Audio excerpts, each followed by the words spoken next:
हम इस वीडियो में हम बहुत ही इंपॉर्टेंट टॉपिक्स पे बात करेंगे। तो फर्स्ट पॉइंट है कि cost of living in New Zealand.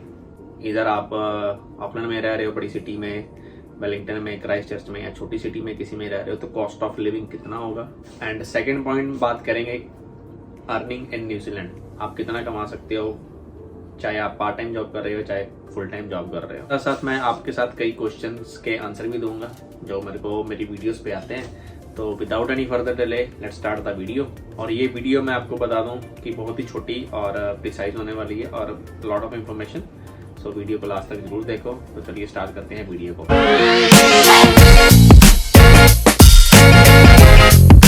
Ji so video शुरू करने से पहले मैं जस्ट क्विकली आपको दिखा दूं कि मैं काम कहाँ पे करता हूँ, कौन से होटल में करता हूँ। बिकॉज मैंने अपनी काफ़ी वीडियोस में पिछली बार बोला था कि मैं आपको अपने होटल के बारे में बताऊंगा, क्योंकि रिसेंटली जैसे आप सबको पता कि I have change my job. So मैं भी आपको दिखाता हूँ कि मैं काम कर कहाँ पे रहा हूँ। सो ये है मेरा होटल जहाँ पे मैं काम कर रहा हूँ। आज वैसे मेरे को छुट्टी है तो मैं कहीं पे जा रहा हूँ घूमने के लिए। तो ये है उसका नाम कॉडिस। हाँ जी, तो मैं इस होटल में काम करता हूँ। ये न्यूजीलैंड का बिगेस्ट होटल है और मैं इस वीडियो के लास्ट में शेयर करूँगा कि house my experience until now यहाँ पे काम करते हुए, और कैसा लगता है कि जब आप न्यूजीलैंड के सबसे बड़े होटल में काम कर रहे हो। तो वीडियो के लास्ट तक बने रहो, क्योंकि इस वीडियो के लास्ट में मैं आपको अपना जो एक्सपीरियंस है होटल का वो आपके साथ शेयर करूँगा। 2 hours later. तो मैं घूमने फिरने चला गया था, तो उसके बाद अभी घर पे आया हूँ। तो मैंने सोचा चलो वीडियो को पूरा किया जाए। और फर्स्टली हम बात करें कि cost of living in New Zealand. मेरे को कई क्वेश्चंस आते हैं कि कॉस्ट ऑफ लिविंग न्यूजीलैंड में कितनी है। सो फर्स्ट ऑफ ऑल आपको मैं ये बता दूं कि जो भी मैं वीडियो में आपके साथ शेयर करूंगा वो टोटली बेस्ड होगा मेरे एक्सपीरियंस पे। और क्योंकि न्यूजीलैंड में रहते हुए मेरे को अराउंड 3 साल होने वाले हैं, तो जो भी मैं इस वीडियो में आपको बताऊंगा वो मेरा टोटली एक्सपीरियंस होगा और जो भी मैंने नॉलेज यहाँ पे रहते हुए इकट्ठी करी है उसके बेसिस पे ये वीडियो रहेगी। सो फर्स्टली हम बात करते हैं cost of living in New Zealand. तो चाहे आप ऑकलैंड में रह रहे हो, चाहे वेलिंगटन में रह रहे हो, क्राइस्ट चर्च में रह रहे हो, क्वींसटाउन में रह रहे हो, आई मीन कि अगर आप न्यूजीलैंड की किसी भी मेजर सिटी में रह रहे हो या किसी भी छोटी सिटी में रह रहे हो, तो जो आपका on an average room rent रहेगा वो अराउंड $200 to $250 रहता है। बाकी डिपेंडिंग ऑन रूम कि आप रूम कहाँ पर ले रहे हो। फॉर एग्जांपल अगर अभी मैं अपनी बात करूँ तो करंटली मैं अराउंड 280 पर वीक दे रहा हूँ, विच इंक्लूड्स इलेक्ट्रिसिटी, वाईफाई। जो यूटिलिटीज होंगी वो मेरी खुद की अपनी होंगी। फॉर एग्जांपल खाने पीने का अपना मेरा, और बेसिक जो फैसिलिटीज। ये जो 280 है ये सिर्फ मेरा रूम रेंट है और जहाँ पे मैं रह रहा हूँ। और जो मैं रूम शेयर कर रहा हूँ, आई मीन मैं जिस रूम में रह रहा हूँ इसके साथ 2 रूम्स और हैं, क्योंकि मैंने यहाँ पे ये एक मैं फ्लैट में रह रहा हूँ, उसमें 3 रूम हैं। 2 रूम जो हैं वो कोई उन रूम्स में कोई और रह रहा है। सो बेसिकली ये मेरा रूम अपना प्राइवेट रूम है, तो मैं 280 दे रहा हूँ। अगर आप एक ही रूम को किसी और के साथ शेयर करोगे, वो भी ऑकलैंड सिटी में, तो देन आपका जो रूम रेंट है वो 150 के अराउंड हो जाएगा। बट मैंने शेयर नहीं करना पसंद किया तो मैं अपना रूम ले रहा हूँ। सो अगर आप अपना प्राइवेट रूम ले रहे हो तो अराउंड 250 to 300 आपको ऑकलैंड में इजीली रूम मिल जाएगा। अगेन डिपेंडिंग ऑन कि आपको रूम कैसा चाहिए। अगर हाईफाई रूम चाहिए तो उसका रेंट और भी ज़्यादा है। मेन सीबीडी में चाहिए, सिटी सेंटर में चाहिए, तो उसके ऊपर भी डिपेंड करता है। अगर हम ऐसी बात करें कि अगर आप वेलिंगटन में रह रहे हो या किसी और सिटी में such as Christchurch, Queenstown, तो सेम ही रूल्स एप्लीकेबल होते हैं। बल्कि क्वींसटाउन में रूम रेंट और ज़्यादा एक्सपेंसिव है। और अगर आप न्यूजीलैंड की किसी भी छोटी मोटी सिटी में रह रहे हो, जैसे मैं लास्ट टाइम जहाँ पे मैं पहले रहा हूँ न्यू प्लिमथ में, तो वहाँ पे मैं अराउंड $220 देता था, इंक्लूडिंग इलेक्ट्रिसिटी, वाईफाई, सब बिल्स वगैरह इंक्लूडेड थे उसमें। सो अगर हम ओवरऑल न्यूजीलैंड की बात करें तो जो रूम रेंट है वो अगेन अराउंड $220 to $250 पर वीक आएगा आपका रेंट। एंड डिपेंडिंग ऑन उसमें अगर आपको फैसिलिटीज इलेक्ट्रिसिटी और वाईफाई की मिलती है साथ में या नहीं मिलती।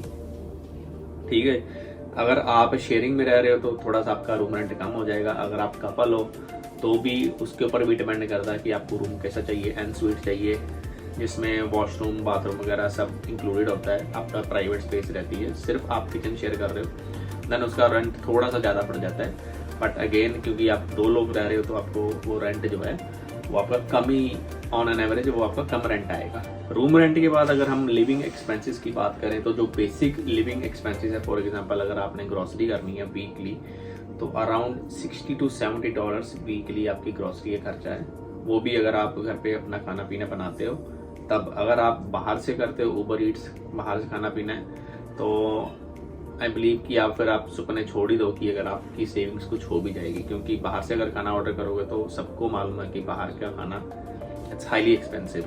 सो अगर आप घर पे खाना बनाते हो अपने आप तो अराउंड $70 आपका वीकली का ग्रॉसरी का खर्चा है, जो कि बेसिक खर्चा होगा आपका। अगर आप बोलोगे कि लाइक हाई फाई खर्चा करना तो अगेन आपके ऊपर डिपेंड करता है कि फिर तो देन आई थिंक कि $200 भी कम है वीक के फॉर ग्रॉसरी। और अगर आपको ठीक ठाक खर्च करना है तो $70 प्लस इसमें आप अपना फ़ोन का बिल जोड़ लो which is around $30 to $40 week monthly होता है।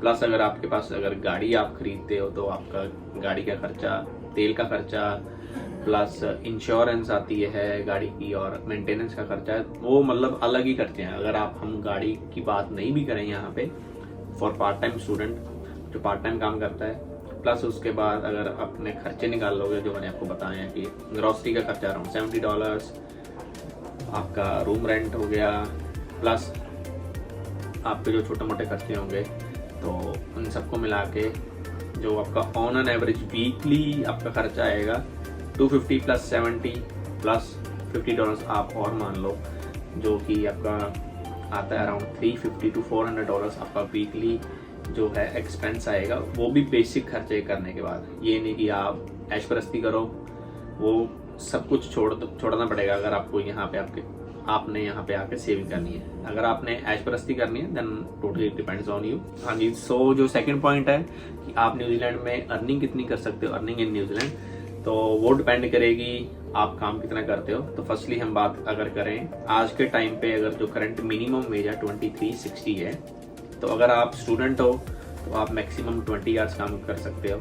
तो ऑन एन एवरेज जो ऑकलैंड में अभी तक जो मैंने एक्सपीरियंस किया है वो स्टूडेंट्स जो हैं वो सारे ही मोस्टली 20 आवर्स काम करते हैं। और डिपेंड करता है कि आप कहाँ पे काम कर रहे हो, किस रेस्टोरेंट में कर रहे हो या किस फील्ड में काम कर रहे हो, उसके ऊपर भी डिपेंड करता है।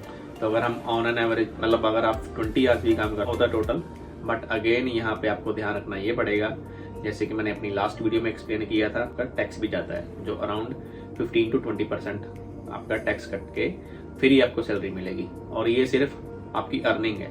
अगेन आपकी ये आपको ध्यान में रखना पड़ेगा कि आपकी अर्निंग और सेविंग्स में it's a huge difference. Earning जो है जो आप काम करने के बाद आपके अकाउंट में आ रही है, और सेविंग्स जो है जो पूरे खर्चे करने के बाद जो भी आपका बचता है पैसा वो आपकी सेविंग्स हो गई। आई बिलीव कि ये सब आपको तो पता ही होगा। अगर नहीं तो आप मेरी वीडियो को देख सकते हैं जिसमें मैंने फुली एक्सप्लेन किया हुआ है। और अगर आप पार्ट टाइम हो तो आप अराउंड 20 आवर्स काम कर सकते हो अगर स्टूडेंट वीज़ा पे हो। अगर आप वर्क वीज़ा पे हो तो आप फुल टाइम काम कर सकते हो, जो कि अगेन डिपेंड करता है कंपनी टू कंपनी कि आपका कॉन्ट्रैक्ट कितने आवर्स का है। अगर मैं अपनी एग्जांपल दूं तो मैं 40 आवर्स पे काम कर रहा हूं, मतलब मेरा मिनिमम जो कॉन्ट्रैक्ट है वो 40 आवर्स है।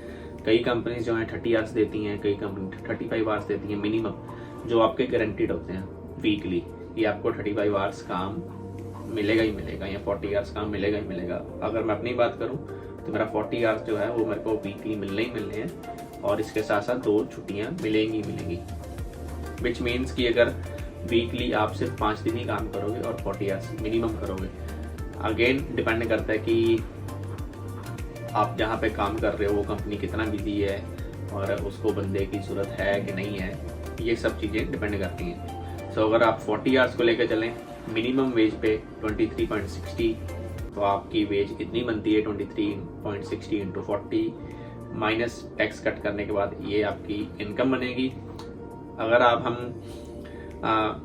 ऑन एन एवरेज की बात करें तो अराउंड अगर $26 पर आवर भी लेके चलें, क्योंकि कुछ कंपनीज जो हैं या होटल हॉस्पिटैलिटी इंडस्ट्री में मिनिमम वेज जो हम बोल सकते हैं कि वो $25 to $26 किसी भी बेसिक जो पोजीशन होती है, बेसिक लेवल पोजीशन में वो अराउंड $25 to $26 मिल जाते हैं। तो अगर हम 26 into 40 करके देखें तो आपकी वेज इतनी बनती है। अगर कोई पार्ट टाइम है 26 × 20 करके देखो तो आपकी वेज इतनी बनेगी। सो ये हो गया मोटा मोटा कि मैंने मतलब I try to explain you कि आप कितना कमा सकते हो। और ये जो है आपकी वीकली वेज होगी, ठीक है। अगर आप इसको मल्टीप्लाई बाय 4 कर लोगे तो आपकी जो मंथली वेज उतनी आ जाएगी। एंड इन दोनों पॉइंट्स के बाद इन जनरल अगर मैं बात करूँ न्यूजीलैंड में ऑन एन एवरेज जो भी बंदा फुल टाइम काम कर रहा है 40 hours a week only single job, तो वो जो है from $3,000 to $3,500 easily per month earning कर सकता है। और आफ्टर एक्सपेंसेस अगर मैंने जैसे बताया कि बेसिक्स खर्चे करने हैं, आपको कोई फालतू खर्चा नहीं करना अननेसेसरी, तो आप अराउंड मंथली $1,500 to $2,000 जो आप सेव कर सकते हो। वो भी डिपेंड करता है आपके ऊपर, आपके खर्चे के ऊपर। वही जैसे मैंने बोला कि ओनली बेसिक खर्चे करने हैं आपको, कोई अननेसेसरी खर्चा नहीं करना, तो अराउंड $1,500 आप इजीली सेव कर सकते हो, which will be around 75,000 rupees in India. After that अगर आप कोई सेकंड जॉब कर रहे हो, 2 जॉब्स कर रहे हो, तो वही आप पकड़ के चलो कि वीकली आप अराउंड 60 to 70 आवर्स काम करते हो। देन अगेन वो आपके ऊपर डिपेंड है कि आप कितना काम करते हो। जितना ज़्यादा काम करोगे आपकी उतनी ज़्यादा अर्निंग होगी, प्लस आपको उतना ज़्यादा टैक्स भी देना पड़ेगा, no doubt. But again earning ज़्यादा होगी तो आपकी सेविंग्स भी है वो ज़्यादा हो सकती है। Again depending upon your expenses, आप खर्चे कितने करते हो। मैं बार बार ये बात इसलिए बोल रहा हूँ खर्चे करने के लिए, क्योंकि जब भी कोई नया बंदा अब्रॉड आता है, फॉरेन में आता है, तो खर्चे उसके ऑटोमेटिकली होते हैं, क्योंकि हर बंदा सोचता है कि मैं अपने खर्चे करूँ। बट आपको ये चीज़ ज़रूर ध्यान में रख के आनी पड़ेगी कि आप यहाँ पे पैसे कमाने आए हो, पैसे उड़ाने नहीं। सोच समझ के खर्चा करो तो आप अराउंड $2,000 तक भी बचा सकते हो ईजीली। बट अगर आप अननेसेसरी खर्चे करने स्टार्ट कर दोगे तो देन आई बिलीव कि आपके $1,000 भी नहीं बचेंगे। सो लास्ट में तो मैं आपको यही बोलना चाहूँगा कि अगर कोई भी फुल टाइम काम कर रहा है तो आराम से अपने खर्चे निकाल के, तो जो सेविंग्स है वो अराउंड $1,500 to $2,000 आराम से बचा सकता है, जो कि इंडिया के around almost 70 to 1 lakh rupees बन जाते हैं। बट अगर आपने खर्चे फुल करने हैं, अपनी ऐश प्रस्ती करनी है, तो देन आई थिंक कोई भी सेविंग नहीं हो सकती। और स्पेशली फॉर स्टूडेंट्स, जो स्टूडेंट्स आते हैं न्यूजीलैंड में, वो आप ये सोच के चलो कि अगर आप अपनी इनिशियली जो आपके अपकमिंग सेमेस्टर्स की फ़ीस है, क्योंकि फर्स्ट ईयर की आप फीस दे के आते हो या 6 मंथ्स की दे के आते हो, उसके बाद जो आपने जो अपनी फ़ीस खुद ही कवर करनी होती है, तो initially during your study time अगर आप अपने खर्चे खुद निकाल के अपनी फ़ीस खुद निकाल लेते हो, तो आई बिलीव कि you are achieving everything in here. क्योंकि once you will complete your studies, उसके बाद जब आप फुल टाइम काम करना शुरू कर देते हो, देन वो टाइम आपका है। आप कितने पैसे कमाते हो, जैसे मैंने बोला कि आप 1 जॉब या 2 जॉब्स भी कर सकते हो, तो वो आपके ऊपर डिपेंड है अपने आप कितना काम करना है और कितने पैसे कमाने हैं, और कमाने के बाद आपने खर्चा कितना करना है और बचाने कितने, ये सब कुछ आपके ऊपर डिपेंड है।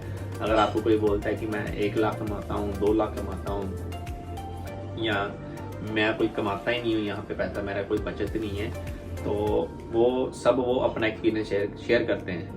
तो मैं अपना एक्सपीरियंस शेयर कर रहा हूँ। मैं भी अराउंड 50 to 70,000 बचते हैं, कभी 70 to 80,000 बचते हैं, कभी 1 लाख भी बचता है, डिपेंडिंग अपॉन योर एक्सपेंस। आप खर्चा कितना करते हो हर महीने। अभी मैं आपके साथ शेयर करूंगा अपना एक्सपीरियंस, जो कि मैं, जैसे मैंने आपको वीडियो के स्टार्ट में बताया था कि मैं कॉडिस होटल में काम कर रहा हूँ, और ये न्यूजीलैंड की सबसे बड़ी प्रॉपर्टी है, जिसमें है कि 640 रूम्स। तो अभी तक का जो मेरा वर्क एक्सपीरियंस यहाँ पे रहा है, वो बेस्ट एक वर्क एक्सपीरियंस रहा है, one of the best work experience in New Zealand. जहाँ पे मैं लास्ट टाइम करता था काम न्यू प्लीमेंट सिटी में, वो छोटा होटल था, लेकिन वहाँ पे भी काम का बहुत अच्छा एक्सपीरियंस मिला, एक्सपोजर मिला।